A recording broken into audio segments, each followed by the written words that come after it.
출발 새아침.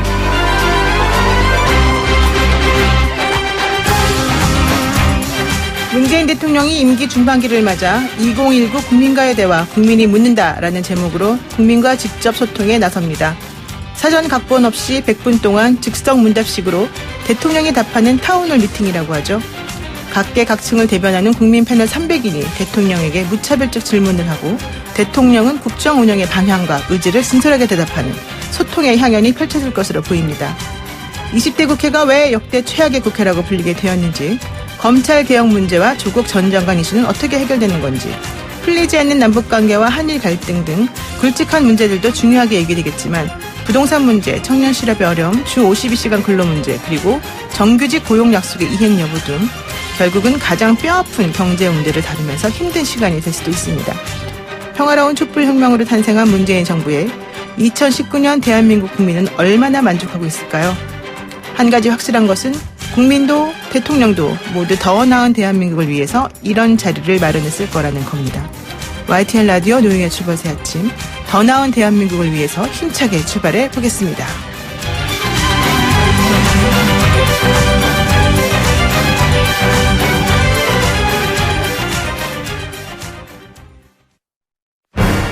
진짜 정치에 대해 다 알려준다. 박스트라다무스의 진정.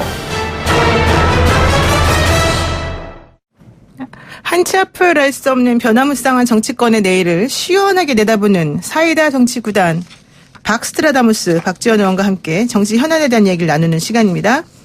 진짜 정치 진정 시간이죠. 박지원 의원님 안녕하세요. 네, 안녕하세요. 박지원입니다. 네, 우리 코너명은 마음에 드십니까? 모르겠습니다. 좋습니다. 오늘 저녁 8시에 문재인 대통령이 국민소통 행사를 합니다. 국민과의 대화. 혹시 네, 그렇습니다. 여기에 참석한 국민의 한 사람이라고 하신다면 어떤 질문을 대통령께 하겠습니까?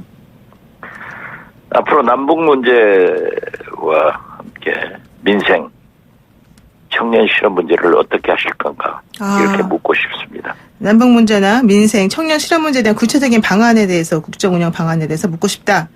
네, 그 얘기는 지금 현재 남북 문제나 민생 문제나 청년 실업 문제가 별로 우리 의원님 마음에 안 든다 이렇게 해석하는 겁니까? 꿈보다 해몽이 좋습니다.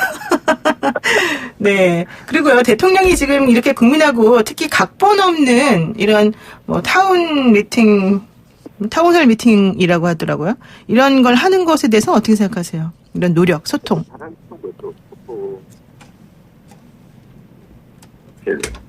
네. 일부 국민이나 한국당은 문재인 대통령의 임기가 6개월도 3개월도 안 남은 것으로 알고 있는데요. 네. 지금도 2년 반 남았습니다.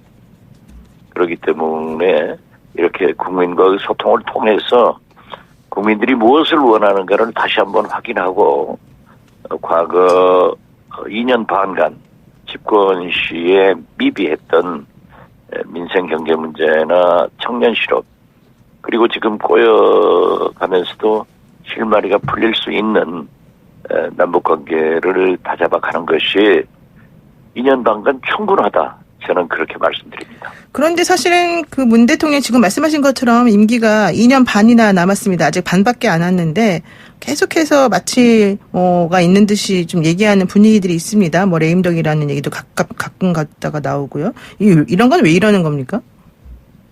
그럼 자기들의 희망사항이겠지만은 희망사항이요. 네. 앞으로도 2년 단의 임기를 가진 문재인 대통령은 촛불혁명의 산물로 태어난 대통령답게 네. 개혁하고 또 국민과 소통을 해서 국민의 어려움을 이해하시고 또 가장 세계적으로 문제가 되는 북한의 비핵화를 통해서 한반도에서 교류협력 평화를 지킬 그런 의무가 있습니다. 네. 그리고 앞으로 2년 반간은 이러한 문제를 해결하는데 충분하다. 그러니까 초심으로 돌아가서 다시 신발끈을 매면은 좋겠다. 그런 말씀을 드립니다. 그러니까 조급해하지 말고 아직 시간 충분하니까 원래 예정했던 대로 뚜벅뚜벅 걸어가라 이런 얘기네요. 예. 그리고요. 요즘에 이런 얘기도 있어요. 좀 일 잘한다. 좀 박수 보내고 싶다. 이런 생각이 드는 정치인들은 여의도를 다 떠나고 싶어 하더라. 지금 김세현 자유한국당 의원이 총선 불출마 선언하면서 그 얘기가 좀 더 불거지고 있습니다. 나경원 대표는 지금 현재 신속처리법안이 올라갔기 때문에 이런 식의 당 해체 요구는 좀 현실성이 없다. 또 황교안 대표는 총선에서 평가받지 못하면 내가 알아서 물러나겠다 이렇게 말했는데요. 사실 뭐 총선에서 평가받지 못하면 자동적으로 물러날 수밖에 없을 것 같기도 한데 결과 그렇죠. 예. 총선에서 패배한 대표를 네. 꽃가마 태울 리는 없잖아요. 그러니까요. 그러니까 그 그러니까 얘기는 당연히 물러가야 되고 네네. 과거에도 그러했는데 김세현 의원의 그러한 당 해체, 좀비 정당 뭐 이런 식으로 하면서 황교안 나경원 두 대표도 함께 퇴진하자라고 네. 하니까 그러한 말을 하는 것은 역시 한국당이 황교안 대표 리더십이 그 정도에 머물러 있다.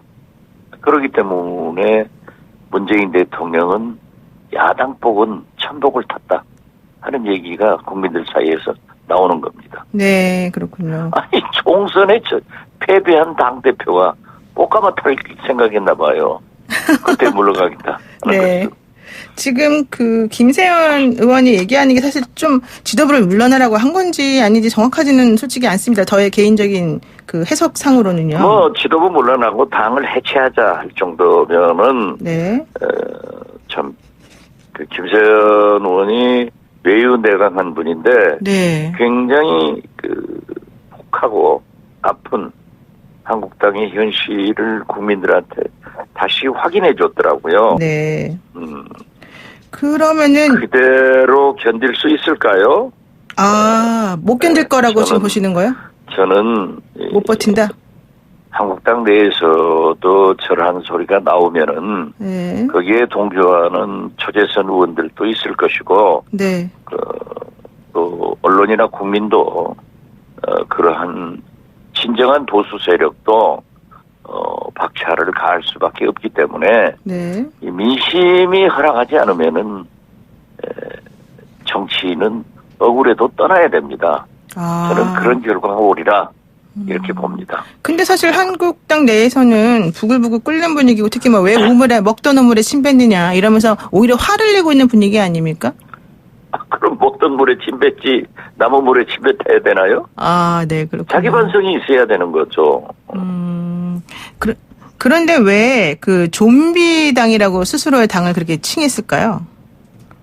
글쎄요, 김세현 의원이 이제 당 내부를 보면은 그 시대 정신인 역사적인 박근혜 탄핵과 5.18을 인정하지 않고 네. 자꾸 과거로 돌아가서 아무 일도 없었던 것처럼 네. 과거를 묻지 마세요. 이러한 것을 보고는 도저히 있을 수 없다. 그렇기 때문에 그러한 당의 행태를 보고 네. 비분 관계에서 하신 말씀이 아닌가 네. 저는 그렇게 봅니다. 근데 저는 조금 이상했던 게 이거더라고요. 표창원 및 더불어민주당의 표창원 의원도 그 불출마 선언을 하면서 너무 좀비 같은 정치 때문에 힘들었다 이런 얘기를 했고요. 또 이번에 김세현 의원도 그런 표현을 썼기 때문에 20대 국회 지금 국회에 오래 계셨던 분으로서 20대 국회 상황이 이런 표현이 적당할 만큼 그렇게 힘들었었나. 의원님 보시기는 어떠셨나? 이거 좀 여쭤보고 지금 싶어요. 20대 국회에서는 사실상 박근혜 대통령 때도 비슷했지만은 국회 선진화법이라는 악법을 네. 박근혜 대통령 한국당에 의거해서 통과시켜가지고 네. 사실 19대 국회도 국회가 거의 마비 상태였지만은 20대 국회는 아무런 네.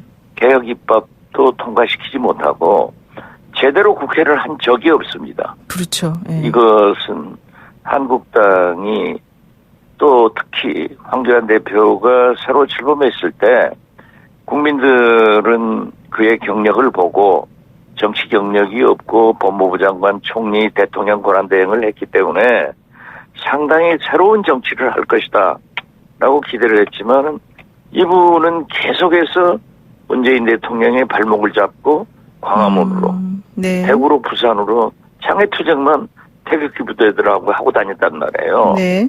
그리고 어떠한 정책적 비판도 제대로 하지 못하고 또 그 잘못된 정부 정책에 대해서 대안도 제시하지 못한 채 이게 계속되고 있기 때문에 20대 국회야말로 최악의 국회이죠.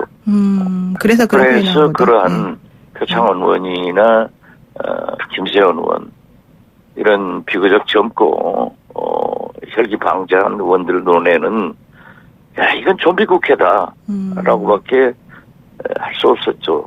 뭐 저 같은 사람도 네. 이러다 국회로 촛불이 날아온다. 이거 제발 정신 차리자 하고 몇 번씩 얘기하지만은 속에 경 있게 아니에요? 네, 국회로 촛불이 날아오게 생겼다 좀 얘기신데 그러면은 좀 전에 말씀하신 것 중에 이게 있어요. 국회 선진화법은 악법이다라는 식으로 사실 조금 언급을 하셨습니다. 왜 이걸 악법이라고 생각하신 거예요? 세계에서 말이죠.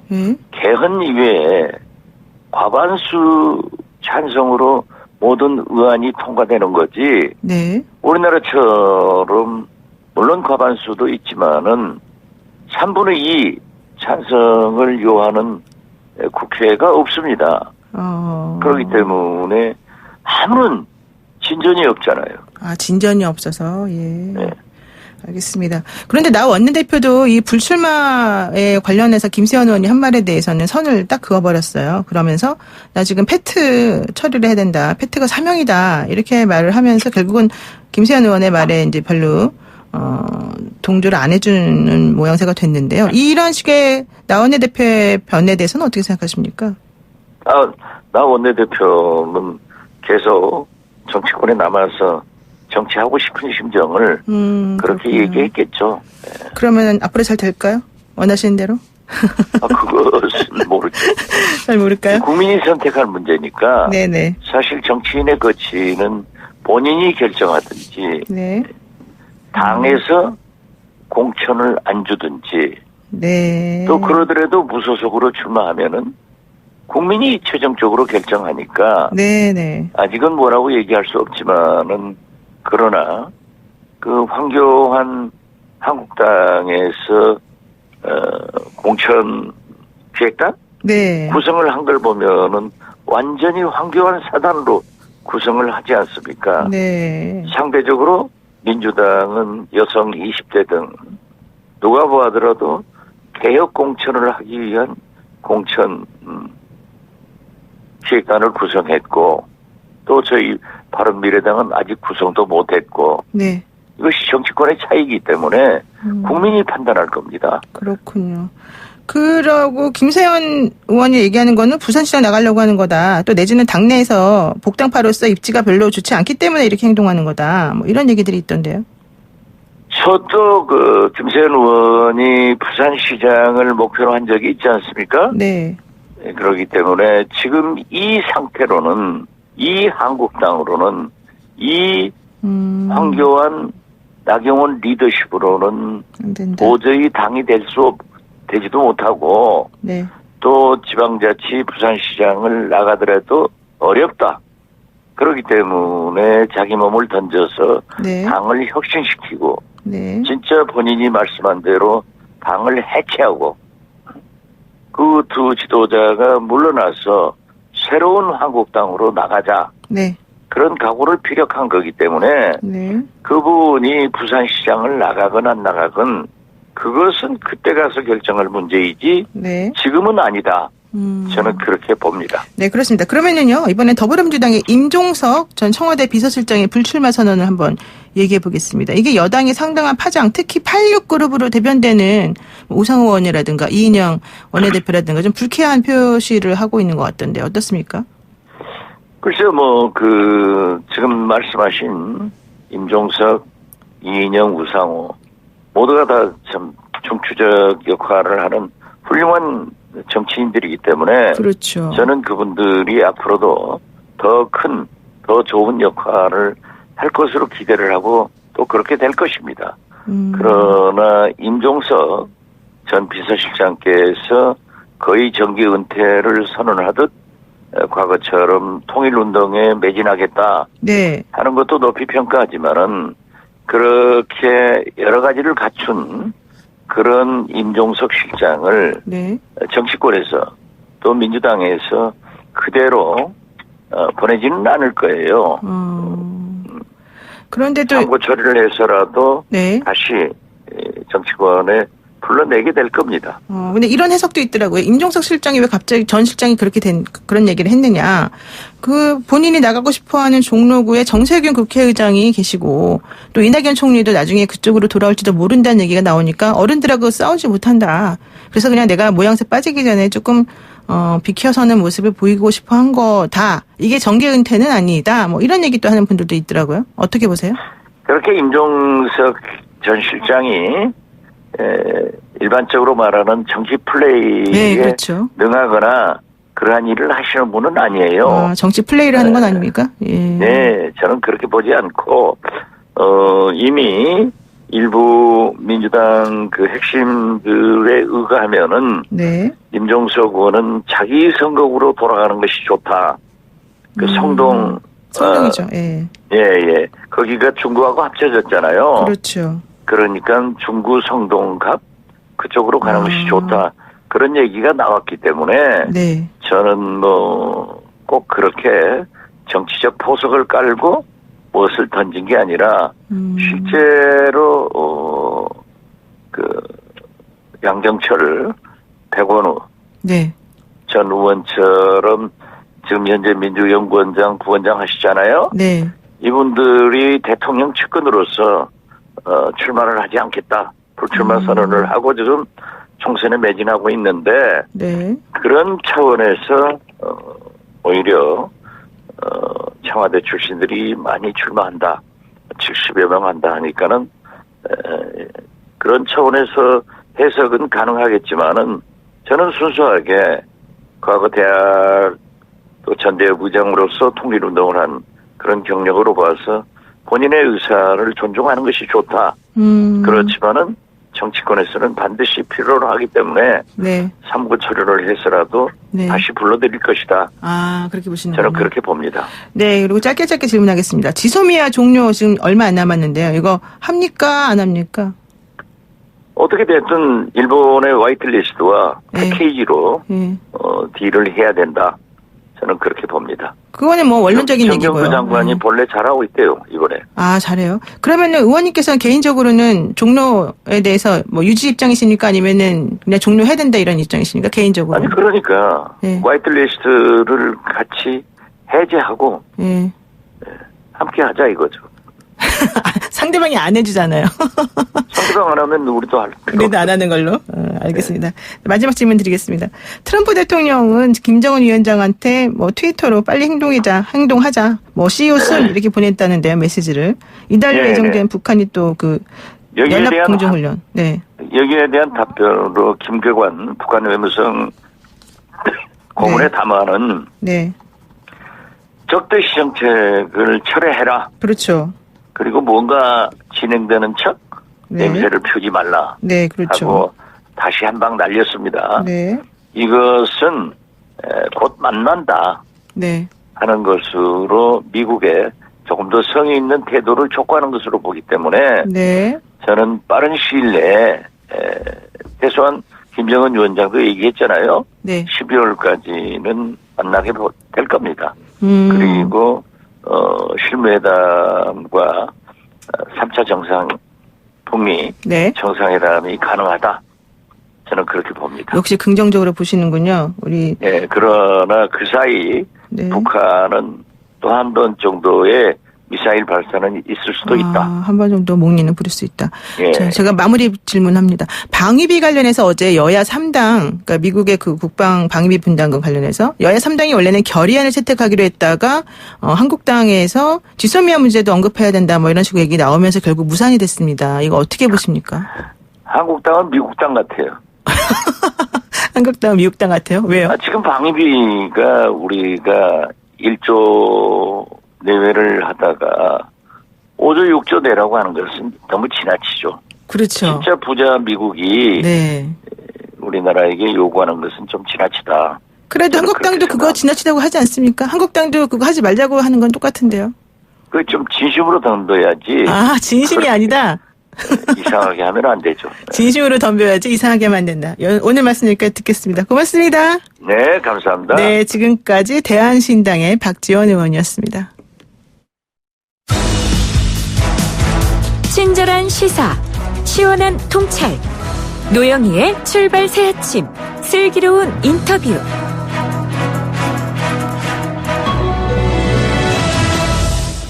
자유한국당의 김세연 의원이 내년 총선 불출마를 선언하면서 정치권의 후폭풍이 심상치가 않습니다. PK 3선이 불출마 선언을 한다? 이거 상당히 이례적일 수도 있는데요. 도대체 이러한 선언이 가지는 의미가 무엇인지 본인 당사자하고 직접 한번 전화 연결해서 여쭤보도록 하겠습니다. 의원님 안녕하세요. 안녕하십니까, 김세현입니다. 주말 기자회견 그리고 어제까지 엄청나게 연락 많이 받으셨을 것 같은데요. 주변 반응은 어땠습니까? 네, 언론 보도상으로는 이제, 여러 가지 좀, 부정적으로 말씀하시는 경우들도 많이 있다고 보았는데요. 제가, 직접 받고 있는 메시지들은 응원과 격려의 메시지들이 사실 예상을 뛰어넘을 정도로, 많이들 이렇게 격려의 메시지를 주고 계십니다. 응원과 격려의 메시지가 생각보다 많이 왔다. 예상보다 네. 훨씬 더 많이 긍정적 메시지를 주더라 이건데 지금 사실 제가 여쭤보니까 한국당 다른 의원들도 깜짝 놀랐다 이런 반응들을 많이 사실 보여서서 이게 주말 기자회견이 갑자기 이루어진 것 같아요. 이게 무슨 계기가 있었던 건가요? 왜 갑작스럽게 이렇게 주말에 무슨 심경의 변화가 있으셨습니까? 사실 저의 평소 생각을 전부 다 불출마 선언문에 다 담았기 때문에 거기에서 다 단초들이 나와 있습니다만 정치에 와 있으면서 여러 가지 고민들은 누적이 계속되어 왔었습니다. 네. 그런데 실제로 이런 결정을 바로 하게 된 거는 한 지난 일주일 거치면서 좀 갑작스럽게 결정을 하게 된 면이 있어서 다들 좀 의외로 받아들이신 것 같습니다. 그렇죠. 일주일 정도의 또 무슨 중요한 변수가 있었던 것 같기도 한데 지금 의원님께서는 반지의 제왕의 그 절대 반지를 언급하셨어요. 그러면서 권력이 참 무서운 거다 이렇게 말씀을 하셨는데 부산 지역의 삼선 국회의원이고 사실은 아버님이 5선 의원 하셨던 분 아닙니까? 게다가 부산에서 엄청나게 부자로 또 게다가 정말 그 오피니언 리더로서 엄청난 그 역할을 하시고 계신 걸로 알고 있는데 그럼에도 불구하고 본인이 반지의 제왕의 절대 반지 얘기를 할 만큼 이 권력의 무서움을 느끼셨다는 거예요? 제가 방금 말씀하셔서 저희 선친께서 정치에 계실 때 네. 비교적 어린 시절부터 현실 정치 권력의 그렇죠.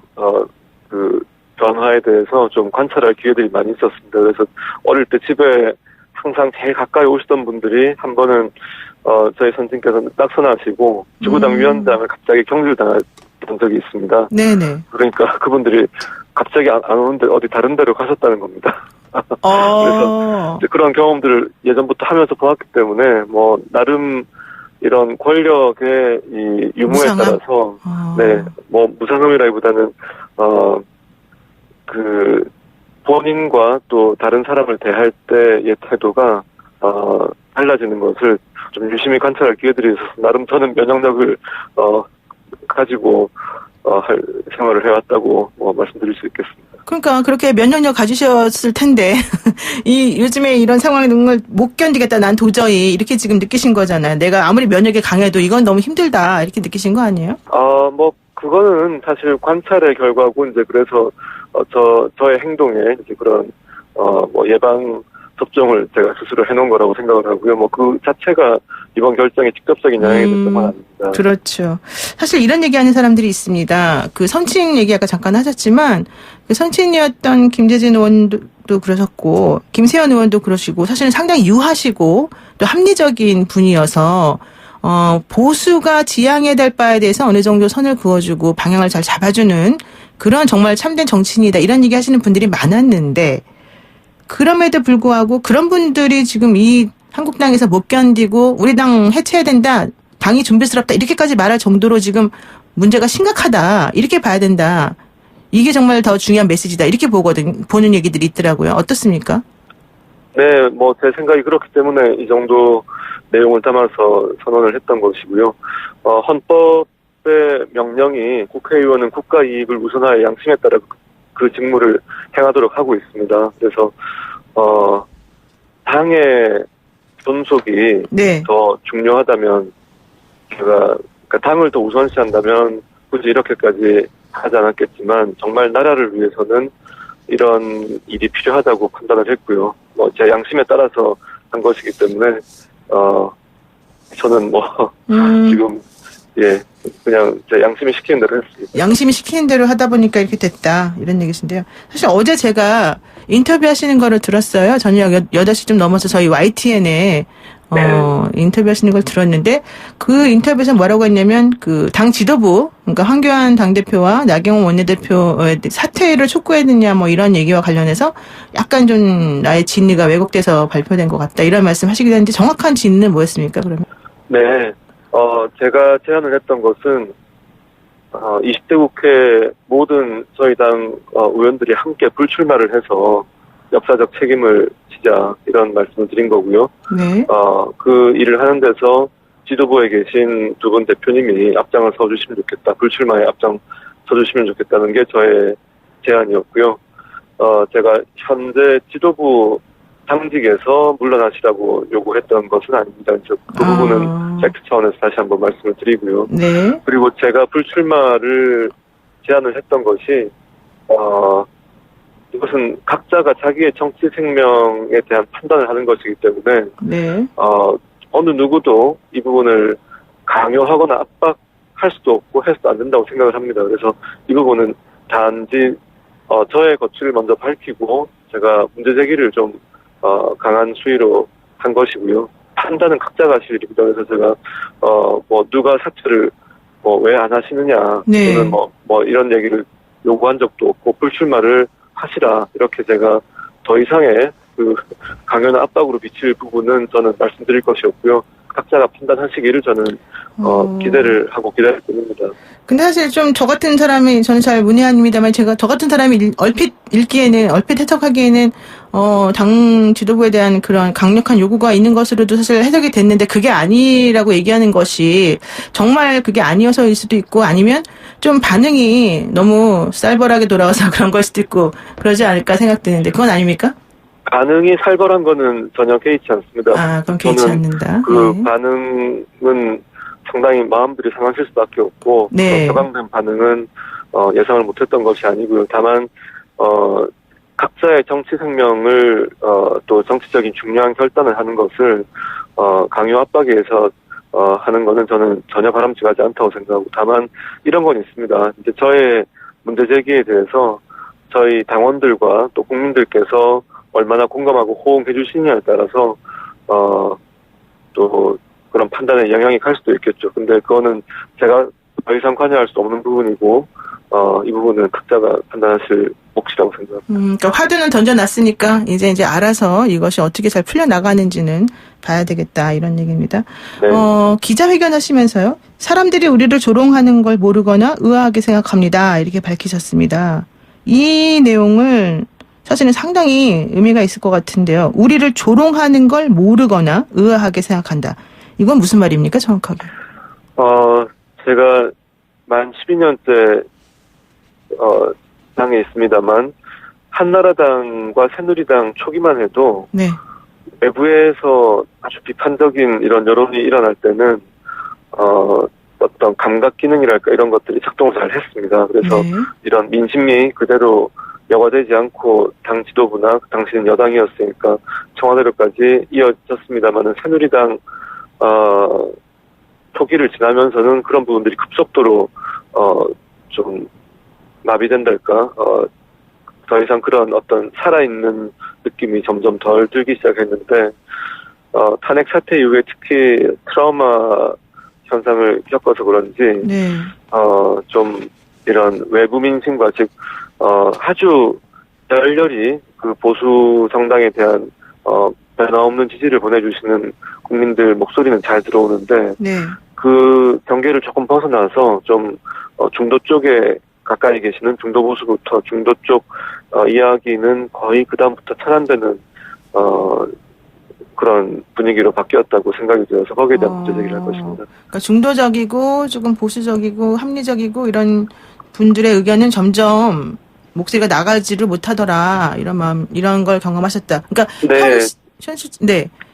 네, 그 정당이 선거에서 승리하기 위해서는 20-30%의 지지만 가지고도 불가능하기 때문에 네. 적어도 50%, 60% 지지를 안정적으로 얻을 수 있을 정도의 항상 중도 통합적인 관점에서 노력을 해야 한다고 보는데 그 중도에 계신 국민들께서 어떤 생각을 하고 계신지 일부려는 노력 자체를 거의 하지 않게 된 것이라고 저는 보았습니다. 그러니까 하여튼 극단적인 혹은 자극적인 목소리에만 귀를 기울이고 중도에 계신 분들의 얘기는 잘 귀를 기울이지 않는 것 같다. 그런데 네. 그렇게 가면 안 된다. 그렇게 현실 절감하게 된 구체적인 계기가 있는 건가요? 뭐 기자회견에서는 광장 정치도 언급하셨는데. 특별한 계기라기보다는 그것이 워낙 여러 셀 수 없는 사람들이 누적이 되어서 온 거고요. 네. 이거는 특별히 사례를 들지 않아도 다들 잘 아실 거라고 생각합니다. 네, 알겠습니다.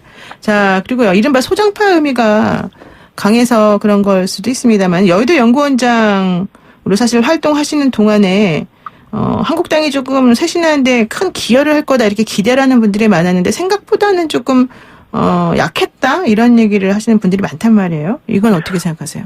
네, 제가 지금 여의도 연구원장으로 일을 하기 시작하고 가장 주력하고 있는 내용들이 보수 정당의 미래 세대, 다음 세대가 활동할 수 있는 공간도 만들어지고요. 또 네. 아까 말씀드렸던 그런 이념적으로 등도층 그리고 지역적으로는 수도권, 연령적으로는 2030 세대에서 공감을 쉽게 하고 저희에 대한 어떤 비호감을 거두고 지지까지 보낼 수 있을 정도로 저희가 시대에 발맞춰가는 그런 정책 아젠다를 발굴하고 개발하는 이런 일들을 지금 하고 있는데요. 이제 이런 여러 가지 활동들을 소개드릴 어떤 여건들이 잘 안 됐습니다. 지금 열심히 연구를 하고 있기 때문에 아마 네. 조만간 이런 부분들을 선보일 기회가 곧 올 거라고 봅니다. 그래서 지금 근데 김세현 의원님은 개인적으로 난 여의도 연구원장직을 계속 유지하면서 그런 작업을 앞으로 계속 해나가고 싶다라고 말씀을 사실 하시는 건데 네. 그럼에도 불구하고 그제 기자회견을 본 분들은 그러려면 여의도 연구원장직도 나가야지 너는 왜 그 자리에 있으면서 그런 소리를 하냐 이런 얘기를 한단 말이에요. 그러면 지금 이런 여러 가지 상황을 종합해 봤을 때 지금 김 의원님께서 구상하시고 계시는 그런 종류의 쇄신이라든가 이런 것들을 하실 수 있는 기회 자체가 없어지는 거 아닙니까? 제가 저 20대 국회 마지막 날까지 현재 맡은 직무에 최선을 다하겠다는 말씀을 드렸었고요. 그래서 네. 연구원장직을 도중에 내려놓으라는 요구를 보았는데, 네. 아마 이제 총선이 다가오면서 공천 관련 여론조사들이 많이 있을 겁니다. 이제 네. 이런 부분에서 제가 그 공정성을 확실하게 담보할 수 있는 그런 자세로 이런 부분들을 맡아서 해갈 생각이고요. 연구원장직에 대해서는 제가 불출마를 선언하는 마당에 여기에 대해서 어떤 직에 연연하는 바가 없습니다만 표현이 어떻게 들릴지 모르겠지만 타이타닉호에서 마지막까지 탈출하지 못한 승객들의 참 그분들을 위해서 연주를 하다 악단같이 제가 하여튼 마지막 임기 마지막 날까지는 최선을 다하겠다는 말씀 다시 한번 드리겠습니다. 그러니까 직에 연연하거나 욕심이 있어서라기보다는 우리 당을 생각하는 마음에서 내가 타이타닉호에 있는 그 사람의 심정으로 마지막까지 할 수 있는 한 최선을 다하겠다 이런 얘기신 건데. 이제 거기에서 마지막 순간까지 열심히 연주를 했다는 기록들이 있어서 네. 영화에서도 나왔었지만 이런 부분들을 좀 생각하면서 더 공정하고 또 시대에 맞는 그런 운영이 될 수 있도록 노력하겠습니다. 그럼 어떤 압박이 있다 하더라도 마지막까지 장렬히 전사하겠다. 내 할 일은 하면서 끝까지 가겠다. 이런 얘기신 것 같은데요. 지금 일각에서는 이런 말을 합니다. 김의원 의원의 의중을 저와 함께 따져봐야 된다. 김 의원은 예전에 유승민 의원과 함께 박근혜 전 대통령에 대한 탄핵을 얘기하면서 바른미래당에 갔다가 다시 돌아온 복당파다. 그렇게 우리 당이 이상하다 그러면 복당을 하지 말았어야 되는 것이고, 복당을 했으면 당의 그런 여러 가지 기조나 이런 거에 따랐어야 되는 거 아니겠느냐. 이제 뭐 이런 얘기를 합니다. 그러면서 오히려 이게 어떤 다른 종류의 길로 나아가기 위한 포석을 지금 일부러 깔려고 하는 거냐? 이렇게 또 생각하시는 분들도 있더라고요. 이건 어떻게 보세요? 네, 모든 사안을 접할 때 음모론에 기초해서 보면은 뭐 항상 그렇게 보일 수밖에 없을 건데요. 제가 말씀드렸던 그 이상도 이하도 아니고요. 뭐 통합을 염두에 둔 어떤 그 다른 그림이 있을 거라는 그런 그렇죠. 말씀을 하시는 건데, 네. 제가 말씀드린 거는 통합과는 전혀 무관하고 별개입니다. 그러니까 지금 자유한국당의 문제를 제기하고 그리고 그 해법을 제시한 것이고요.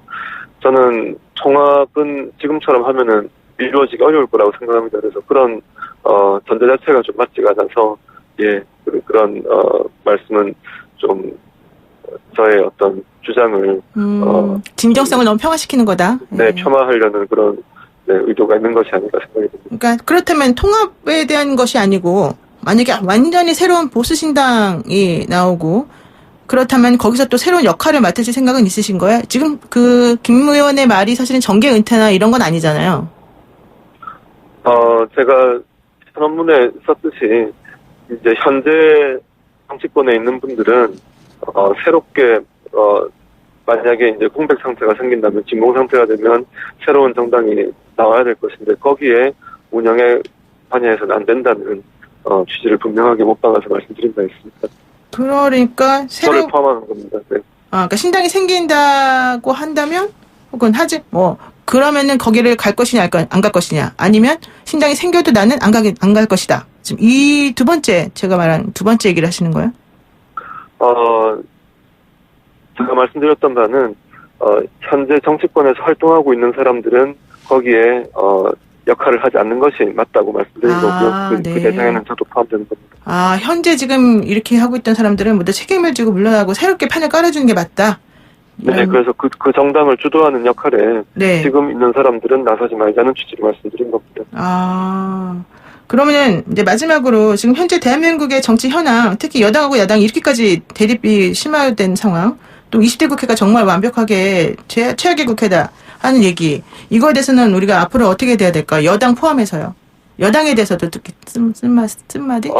네, 그래서 이렇게 만성적인 극단적인 대립 구조에서 헤어나지 못하고 있는 점이 너무나 안타깝고요. 안타깝다. 예. 네, 그런데 뭐 정치라는 것이 원래 이 사회 갈등의 최종 배설구 역할을 하기 때문에 그럴 수밖에 없는 점이 있죠. 알겠습니다. 예, 고맙습니다. 오늘 말씀 여기까지 듣겠습니다. 감사합니다. 네, 지금까지 자유한국당의 김세원 의원과 함께했습니다. 네, 10분에 돌아올게요.